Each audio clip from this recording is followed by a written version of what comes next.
शालका त्रिपुरा लोकसभा चौमारिव सबक कपलाई इंखा सागलाई रखा डीएम बीजेपी पार्टी ने इंगे बताइनाय महारानी कीर्ति सिंह देवबर्मा पुलिया बेरामो कपलाई इंगमानी सागलाई रजाका बबुद मनका 7,77,447 अब हाकेनो उल्लियो मानखा CPIM इंडिया जुटनी इंगे बताइनाय बरंग्रां राजेंद्र रिया बबुद मनका 29,628 गुबुन फारसेंगो नोटानि इंगे बताइथानिबो बोट मानखा 18,303 जत बेरामन नासिगै पुलिया बेरामो गोबां बोट मानाय महारानी कीर्ति सिंह देवबर्मानो कपलाई इंखा हनै सागलाई रखा डीएम कॉन्स्टिट्यूंसी का पूरा counting including postal ballot and EVM and ETBPS complete हो चुका है।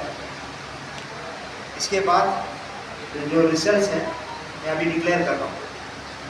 कैंडिडेट 1 कृति देवी देवबर्मा भारतीय जनता पार्टी 7,77,447 वोट लेकर विनर डिक्लेयर घोषित किया जा रहा है।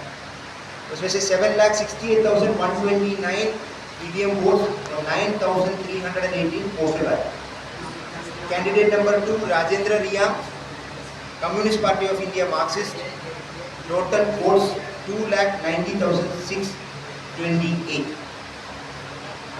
और नोटा में 18,303 वोट मिला।